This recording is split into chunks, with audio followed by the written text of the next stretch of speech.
إن الحمد لله نحمده ونستعينه ونستغفره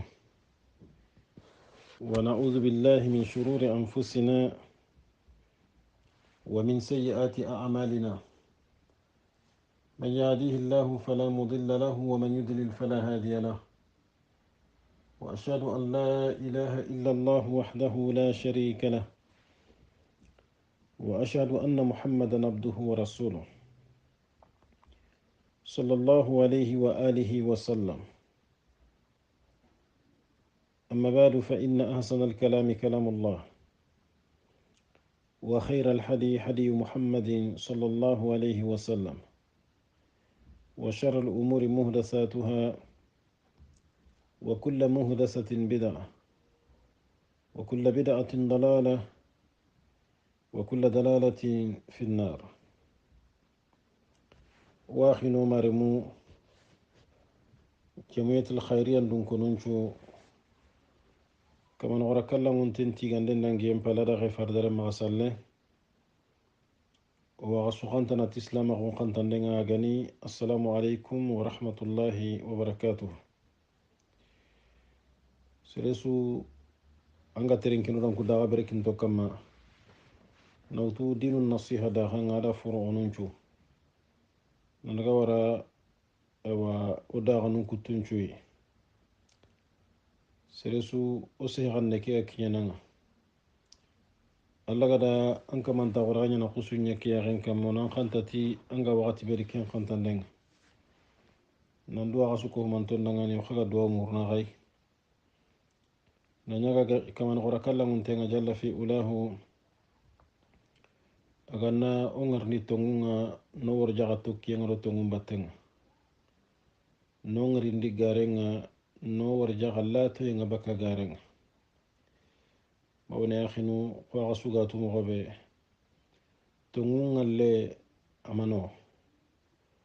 na tungungari na nyile tokki ni daba tenga ha khoto khotenyane sergebe da tungebe ngara man hetay sergebe anda gara gebe anda wari anda tu amma katunan kisay alla ganura kisnura tanga. الأصول العلمية لدعوة السلفية ولك درس بيغا مي كله. الأصول العلمية لدعوة السلفية تواغو مبوليس لغانكي سلسل ساوانتون خرندن نغندي داوان نغندي حارسا ودو لسل سيكاندي كيانا مي كل لسل سيكاندي بيغاني سلامه agondo ma khore hondangi empalle kome ngatto ngondi ti alla banan na hunga na beti an khalasindi alla da mana idunan bireke hoho ana sukini alla jalla fi ula kembre komo ibre idunan pinchu dabarnde kamana gora kallangun tenda kenya imme bane haqqi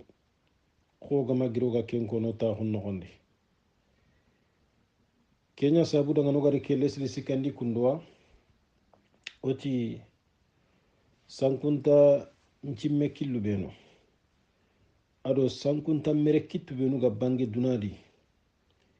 ifitnando ibalawunga makhempe kafirin ka hunum banei igedi gana nirig islamin ka hunun nogondi iganya sababu wa naslami numpo gebe ni ka hunum bonondi mana slami ni nyogonu bagandi dina ndi imme an khawa una kumbangandi medangani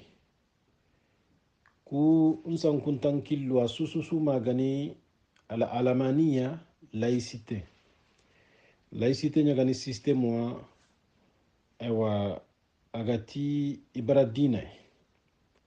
serebe garo laïcité nogonda wuriani nantinkedo allampi okhura mpa juntaga dina ñamariyey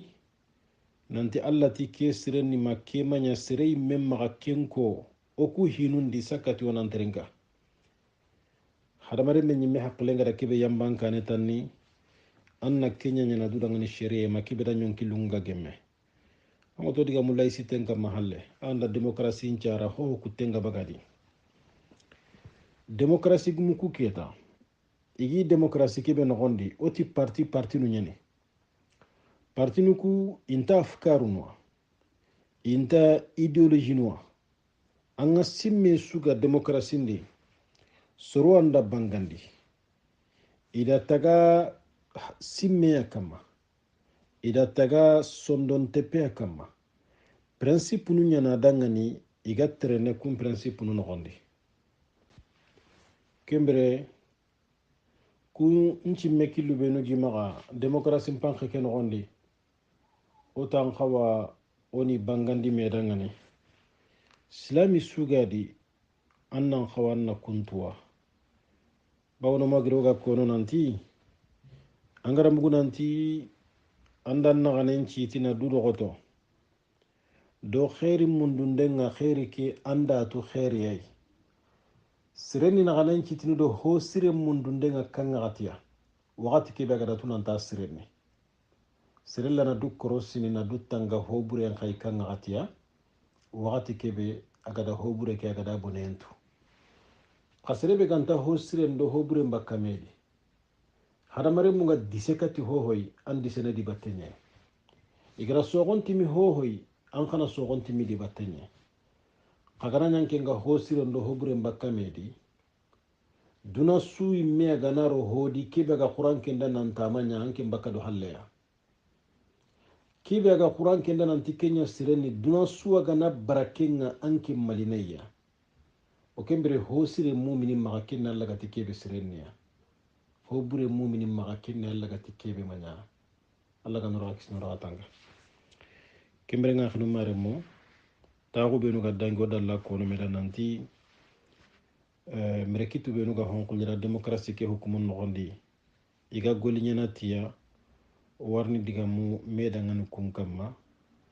kungani rasmaliya kapitalisme ru الشيوعية كومينيزارو والاشتراكية أدو سوساليسارو كيبغا بانجي كوسو كان كينياني الرأسمالية كابيتاليزمارو كابيتاليزمارو ديغاميكي أمانا نمنيا وغانا تونا تعرفون دبري إتي الرأسمالية نظام اقتصادي ذو فلسفة اجتماعية وسياسية إغناتي نابروندل لغماغو قال لغنا لهنا كلمة كي وريكو سون كان خنندي كني نابروندل نانتي سيستم ايكونوميك يعني نابرونغول نيانكيت يعني أي مفلسفة مغا فيلوزوفي مغا كهونغا دبرني مغوبي ado hadamari mungan naganyini mogobe mare nganyana mogobe يقوم على أساس إشباع حاجات الإنسان الضرورية والكمالية كمبري كابيتاليزم هو أبازن تنغا غسكي لسلي بكما كننا hadamari mu ihaju nga hinu beni brendi hadamari melaganta birena kibe halle ado hibe ga saka kenka kamagadi kata yuru yenga kapitalisme ru nanti na kinga na haga nankatu na kin kitabire nogondi kapitalisme ru na do kenya wa tanmiyat al malakiyat al fardiyah wal muhafazati alayha ado ga hibe khili nanti propriété privée dudan qalle imman qalle sere sugadi alla ga katana na buren kugundi na gobondi na jidindi ado kinna bure tangande kapitalisme ru abazenten na kiyakama mutawassi'an fi mafhum al-hurriya bo kapitalisme ru daga kibiga ko hora huntate na yure nyakendi na ken khibare ngana khoto ne na dangini hakkende parce que mafhumu be gyanke maganke nga hora huntu kibe ado système capitaliste ru ndo hora hungari agi kum maga kibe intabana ikum maga na burungollendi kharusu maganyino sangalle suna maganyi na burungol nyanga nankane aga mulani na bureke kugundi tikille suwa anadabare متعمدا على سياسة فصل الدين نهائيا عن الحياة أنغا نيني غادي لو سيستم capitalisme kunga kadi atugantenga mere mogo be agadaraga duda mere mogo kenniya harsananti na dina ndo bire mpata bakami ko laïcité ndagari mogo be capitalisme kumba zenten na Kenya kama khibari su na burungolle mbane hede dunan bire nyime mumancu di sere magallan pitakirali kembre dunadun kono ida bono gebe masibo gebe kita ti ke capitalisme gube da gari ti ke capitalisme gu ado hibe gari bawne capitalisme gu har saba zentenga kebe kama kenya hadamaren me adu daga munde ado nahanga da hohodi na burunkara nankatu na kindan kana gundi capitalisme gummaga kenya ni bonere nga hadamare men na ulini ndagun ni kenya kembera ni capitalisme gu harsa anta gilli aga presio lono ni khamallo jamanu tananure munkamma na itakello i jamane kimre mogondi ado ikka hokidde barndi mogo adi dambe capitalisme gumpayde awi puwa kisrogana nasu tigi jama misido jama miskinon kamma ini nyan qotuku na hanu benu giya kudo nan katuna bosia warni ken diga nga kan inshallah donc capitalisme gu ado kesu ko humante nyalli bokembere angana europe hay nautu 14e siècle na lawara 16e siècle yani isa bange wujine do komotu misine wa nasaranjate ndo koiga kono mogobe haragana nyoko magatare ko sahante ga hetikenga bourgeoisie a bange kenya bourgeois no bange kenya di europe yere bo wa hogumul lemu holla ku nyogon na mbuga ka honno gondi kunga tuiti banna hunga kelli nyangi kanga gatiya marhalatul iqta impalle al iqta kenya ni système feudal ki buga diga makka akam mahalle kempilani européen magare wakati be marano tunkallemu urwanu ndo dina nyimman ko ngadi tanun kinimei na kaholle men ku tenchu na suko maho na khamalli kamani nyani ndi ni gollindi force nga honta sireta na suma ka honno gondi kunga he iganyigira kembindi ndambe be tu khoga danga kam mahalle mogobe marano ngani sago ngurni jamane lemmun kamma na honyen yakibi ganta khawa dina gumun na valide ina tongondi nanti ti Allah anti anan dabar kundunga o kembere populun kharante mani imanya Allah mpitu urwanu ngana fofo nya sheria jamanendi igana liki khori suta gusoronga eglise nyi manko na ti Allah nya marinta nya kundunga kembere serebe ganya mulla nanti na muruti na mankange dabar ken kama bagan nakara ito kundunya mya hike gituba kanandangi haqqen européen unti he pour ko nan katu nan kisi kusoro il faut ko nan bara dina ke me anna munanti Allah anto na kenya malla anti ke ma nyangi uga dina diani uga na bu dina ke me di lew ke to no imekta européen nan bara dina nga na église ngaja na sharia nun cu kanuni baka ka honno gondi na urwanu kuy me urwa lagare nga france da kariya kembre na urwa ko kedo dina khabare ke soirée to danki nga laïcité ndiga men no gondi kem periodi ga dangi kembre bourgeois no mbogo kem bourgeois khibare no gondo serebenu ga katuna na burun ko huma mei iyalliti capitalisme ko kay na burun delu nga kubunu maka keda iraga surotna no gollindini antino ko système khase kida to ko ke bane yelema hogumu ko continue kem mo wadi igi ilmu nyana soro kembre sere hanabe misale di igara ko nanta do ku simme kunduri asahandi kama kenni François Kenne asare 1694 arikara 1778 asare Versailles ya France awinjo parunga dokotoro nyanyi Louis XV France urwa kasebe toronga Louis XV ani ken magay kurun nogondi aga urwa ke di koren jarna mais ari eke hammi ken palle ti économie ewa an kibarenga ni raqello na burungollendi magarni na tableau yogo dabari ada ken dabari 1758 igatini tableau économique ahilanda ken jadwalu khore dabari économie golle na burengan qawana gere mogobe aga circle ne mogobe kitundi nangiri sere na daga sere tanai adi dan ken tableau économique kundu ada khawanchan na ko horenga urnu hadamaren me mporin killun nogondi mogobe nan su heke su kita na su heke su khumari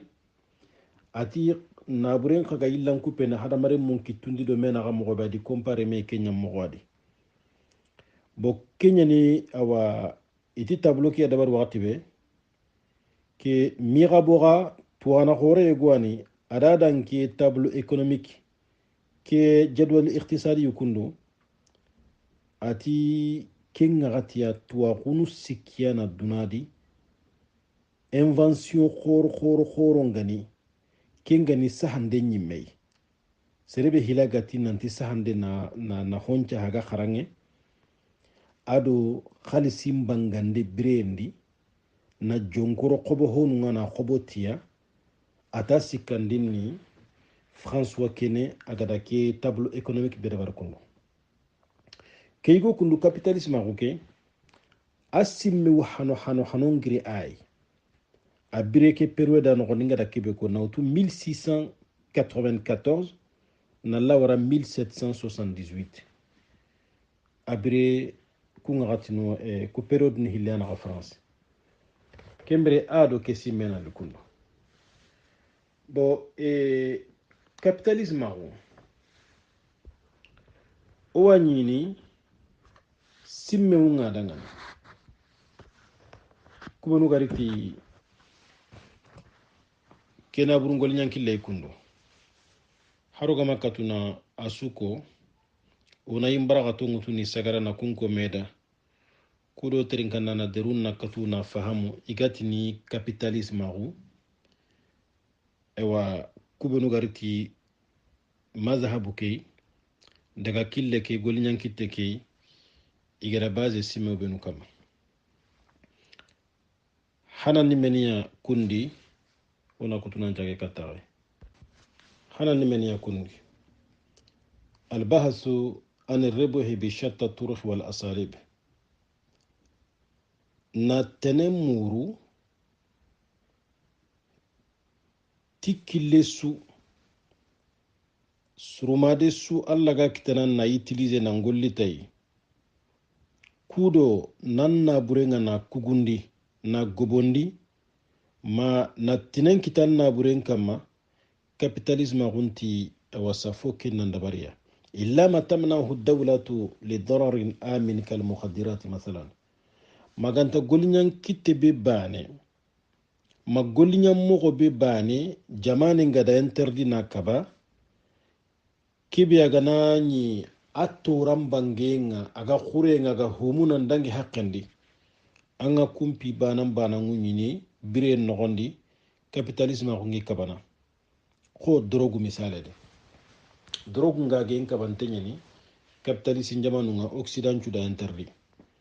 haragana ni ke wakati legere kundu jamanu yogon ga commencer ti ngana mo kiya drogu no benu ne wonga no honne drogue douce no nanti wakunda ga ni cannabis ndo fotanano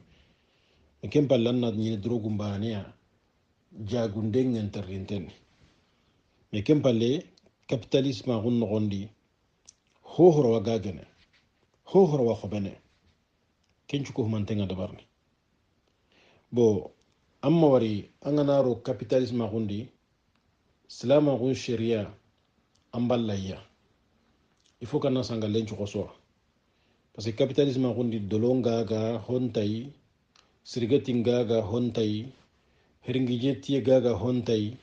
golinyati riba hontai jambe gebe do gara gebe salama gon gada hoho kaba asu daga ntani capitalisme gon nogondi ida drogum bana kaba مثال يا أخي تقديس الملكية الفردية bon ado dudan kallen poroman tangande capitalisme agundo kelli parce que système khasike be gani maga halle na burenyi sara dantanto amaga kahon nogondi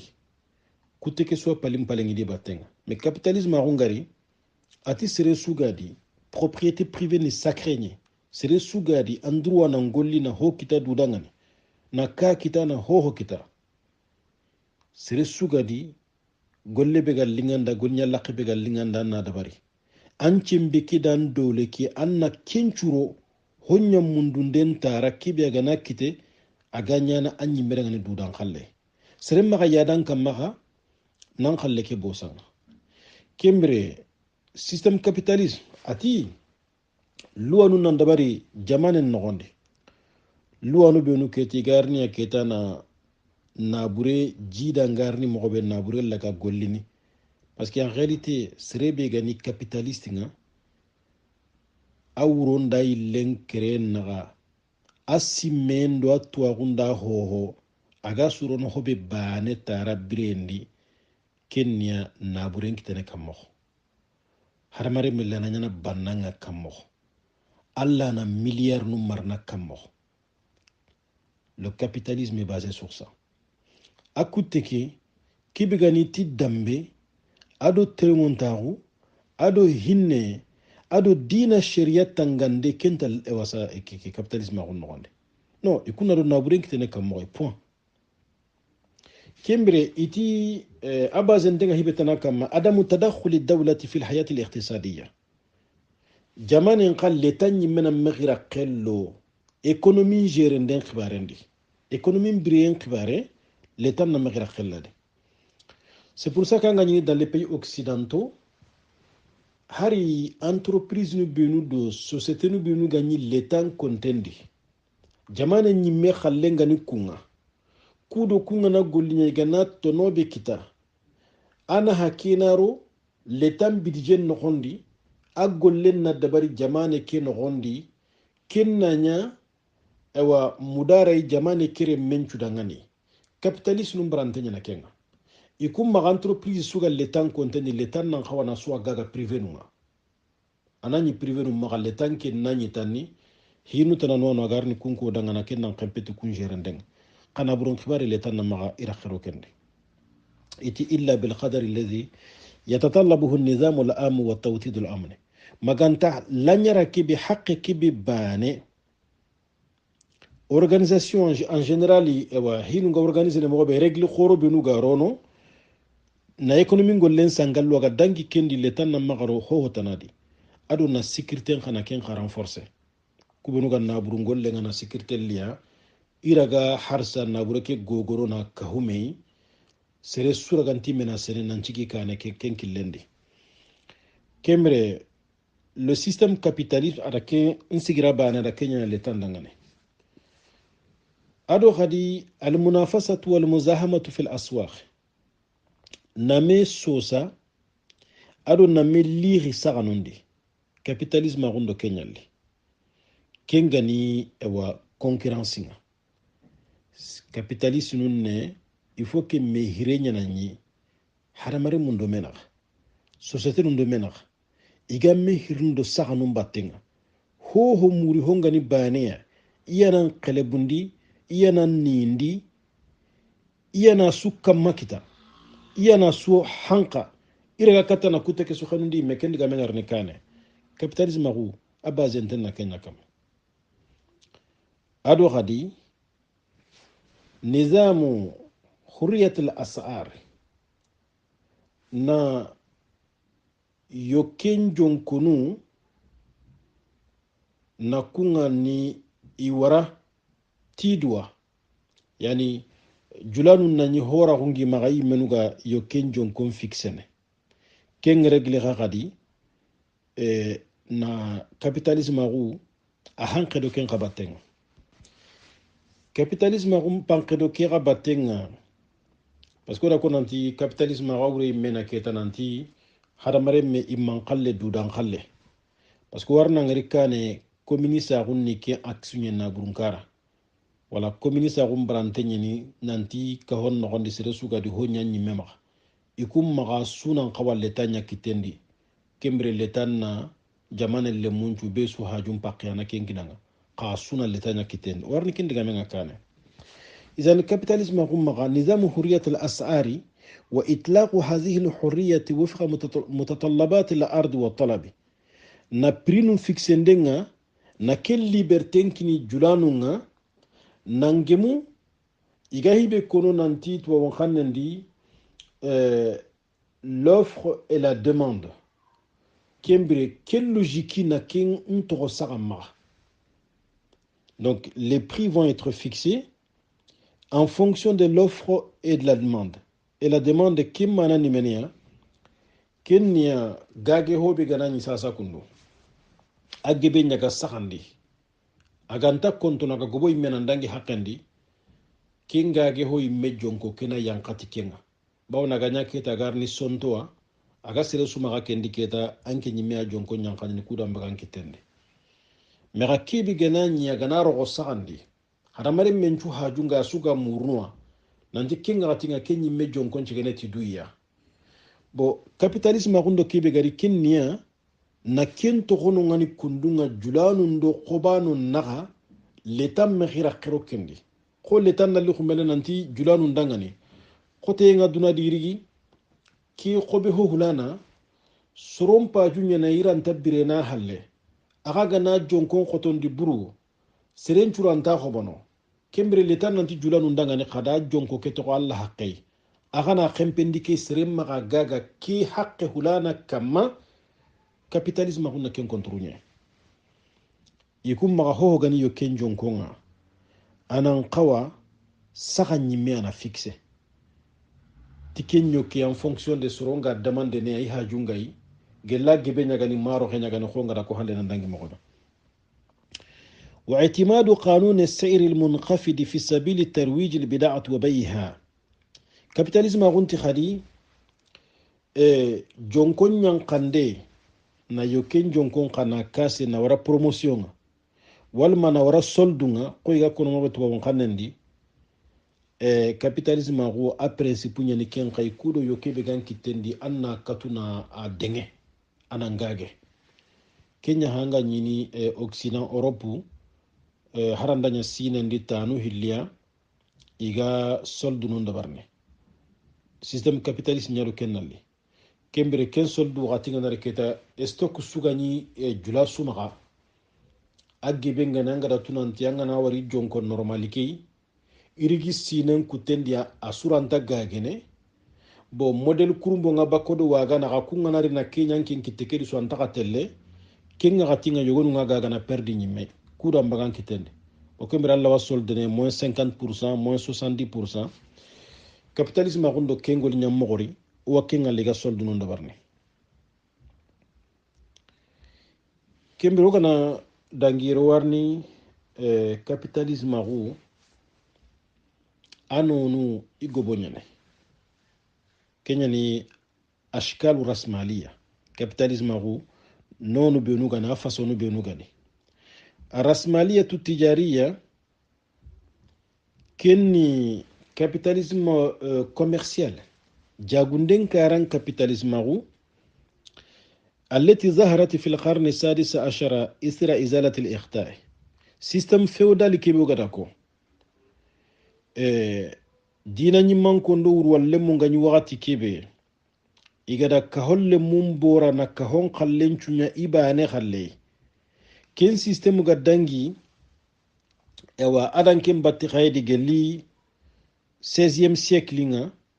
كي كابيتاليزم غو كوندو أبانجي إذا أخذ التاجر يقوم بالنقل المنتجات من مكان إلى آخر حسب الطلب السوق فكان بذلك وسيطا بين المنتج والمستهلك باوني جلي كنغا غاتيا كوميرسا نياكيتا أغا إوا جاغوندي يكونغ توغلي دينغراي كاتا دينغرا تناي سغم باجو نغا حق بي نغوبي يوكيبي أغاناتو نانتيكي ناوتو نادنغيكين نخوا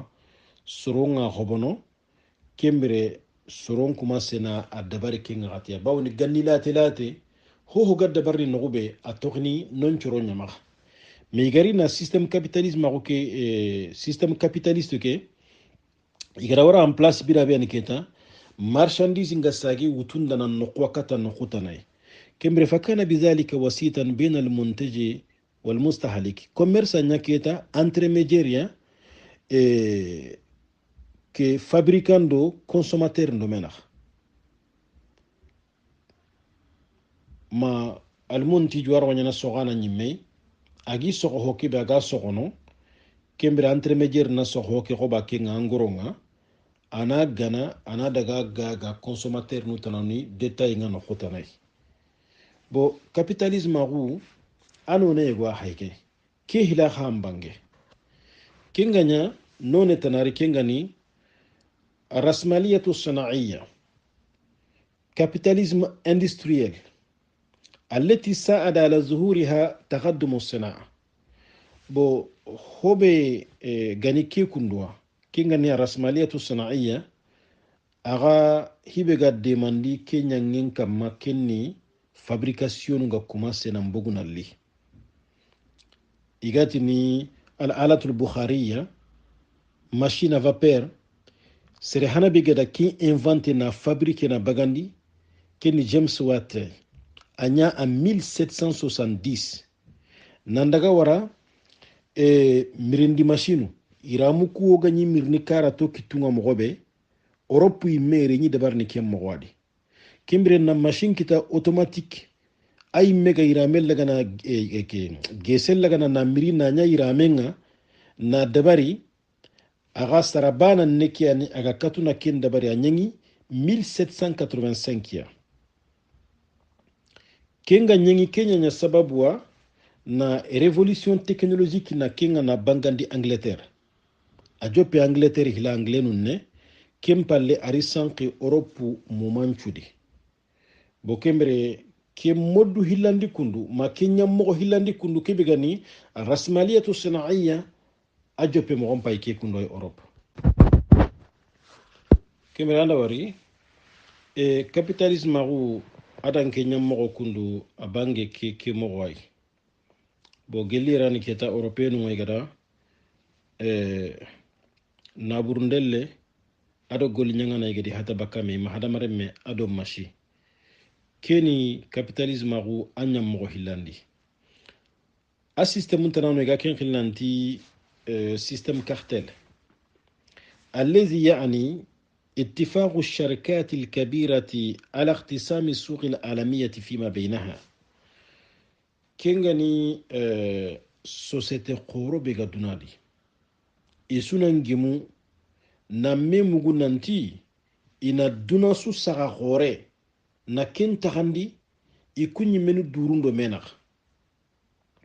مما يعطيها فرصة احتكار هذه الأسواق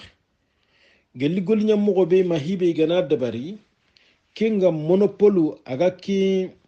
فرصان كينيا اغا كي اوكازيون كينيا كون سغانو كما وابتزاز الأحالي بحرية تامة أدونا حرمر مكونو إكسبولي ني بورا ني إنا بروم بوسية تكينكاري وقد انتشر هذا المذهب في ألمانيا واليابان كي دغا كيلي كندو كنا برونغول نيامو كندا جوبي ألمانيا دو جابون بو حرك كيلينكي كابيتاليسم نا كينيا دبرني نا دونا مومانيا سغانا خالصينغا كتene هودي مننا هانتا هوغا دونا نو خصو i société qoro duna dini tanun kinimay ina taxandi do mena ga kembri ina holla qentere duna kutten nkane miskin rantira kharno kendi petrol impaya ga baka jamano benu duna di kan société na duna di itu yinto ngani internationalement iga petrol mbagandini alla wi jate na ndro mu petrol nga bugu duna jamane suyantelle no ngayni kitten chaka kama qakum benu yimenu qallenga ni nakatirun kunwa ina khasu dana daga kangi nga bakka jamanu benu dunadi khada hay société benu ga kangi bagandini alla wi jate nandro mu dunadi aga kangi ke ndari nda bagandi na gay menu kitirun ku ido kutekena daga jama nga bakka jamanu benu kem mo bana nene i ganyo mu nga bakka no kube kem mo bana nene hatta soko honyimme akka findu akka kawonda hotana société khoro nyana no gidi tanun kini me dunadi a entre mejirinda hotana sere sugaro kendi alegere asugolini ya dangane alegerini ya kitende ya har legeri keta ke jamal legere ho gani telephone do hotanoni oku jamanu ko asa kundu système nu benu ko jamanu ku telephone orange nu do hotananu yandi takandi mai anna ni société khura banan banan wona dunadi iga duna jamanen cui ina ga telephone gérer ina ga chemin de fer nu gérer ina aga courant khibaren gérer inira qello ho gani richesse agricole ho gani mine kangi jama iranyomu hotana société banan nu kuwana duna bangen cui di kiten jaga sukama kembiran nani kenga gatinga duna miliari ke su concentré na saradanta ndo akitendi hada make kutenjo apalim palengi di bateng donc capitalisme a gonyo de kenali igol nyan kitenya kenga kun société khoro yana duna saka ke su takandini me kembri ndari no go be anga nyini soro nyogonu wataxunu i ñiñondi anani paysanu ñani miskino ñani kembri société khoro kundari tellement que sembe be gidi iganati kebe wa mulla no be har leta ni meranta balla kembre na miskino ku qataba ki ni nyonde igana sirida ina ni nyotara no kina no late tanai ini khallu ku tini kini sote khoro ku igam la na izini asigini no ina siginda no gonde igam la na sogante khore bagandi no ina bagandi no ngane igana ni gada wari nanti kenyi anyi nyam khote ke wure dunga munna hanta hoyo go na no ngani ina bagandi kembere kenna ñi kun xalle kenna ñi kubenu menu ga ñi taxunu no ganni ya halale ngani ñeki ida kun xatani la tondi dalla capitalisme ko ñodo kenalle kembere système trust ken xa capitalisme ko a système tanani ken xay والذي يعني تكون شركة من الشركات المتنافسة لتكون أقدر في الإنتاج وأقوى في التحكم والسيطرة على السوق. كابيتاليزم أقول سيستم تناني كي غاي كينغاني سوسيتنو بينو كونكرنس سينجيدو منخ إيغا ساقا يغو تخانديني مي أنيا جاغوندي كيلي ما هو تنايبا يكون سوسيتنو إنا مكا ما جمانباني أدي ما كونتينا باني هو غادي تقوى مغا ساقاندي société yogonati ina kun société nu suini suiga ni susu kahumame ni su qobo ni nya société bane kudo saka kenanya ibane khalle europe sasa société nu yogonati an entreprise khoro nyini iwa entreprise nu yogono qobono de concurrente ayati yi qobono nanti wi garder de nanti wi développer non ino qobono kudo ina katu ni rafaiti ngani rakontere kudo ido kunga entreprise nu gagni saka kebe tagandini me marché kebe tagandini me marché ke nanya ikumba ne khalle ina hese ke ngati ngena milliard ngebe ina gogo na ko humame capitalisme ru ado ke suko humantelli kembre kudo diga men na maga kilo maburu wala nkita ren diga men wasikinere lenki khalleni ata ona nizamu ke النظام الرأسمالي le système capitaliste on a tout agani kebe aga bangi mogobe sere hana be do asimme ngari o hagada kenya to gonka gada halle suru gobo ra kempalle nan chahandi système ke kamma akenga nyagara golle kebe jopa igeda timmandi na hokka hay o gara to na lokentu de tayendi capitalisme ko ke bane digame ana ta ko ngo nyawto kiyeno gara digame ko gara do hondi kundo sa sala kana tariyata kan ko warni kati uyubu arrasmaliya capitalisme ko haybe yube no gay lebunu be no gay agada diganu be no dabar dunadi agada masibo be do balaw be kinye limanitenga telengon tambala ko be gadi sondon kanta ko be gadi hori jokke be ganyana da batenga jamane be ga credo capitalisme ko batenga aganya sababu wana ki déséquilibre qorero ndi duna no gondi alla gada khairi kibe kini duna dun konunga aga duna subaka saradantan to gedi kitten cogu asukamma ikunga sangana milliard nundi naburen gimaga ganta har haqqetai ka har san naburen da kungiya iga kamana tallan sasana kahuma mai na warano ngan nan fesa kana gonde ado surota nanuga kenka ranga surobe nuga kiranga golini gel soba mawro iga kibe kitana araganti sogura nun tugana ni bira don doy facture nun tuga idangane. C'est ça le système capitaliste. Ado kigari haybe be nuga wasa système ke tari onari ku kumbangandi medangane katu bicha dangi kati communista hunga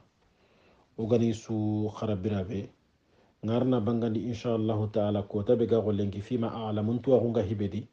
partinu be nuga afriki ewa politikim partinu ngani sonin kendo saran qillen tana sugi no gondi parti sugadi ado simmebe yetuntenga mei kunna burungol nyankilludi warni kuñogonu bangandi medangane ku gol ñankitu kundu a suni sankunta ko ñayi a su bara allah sharianga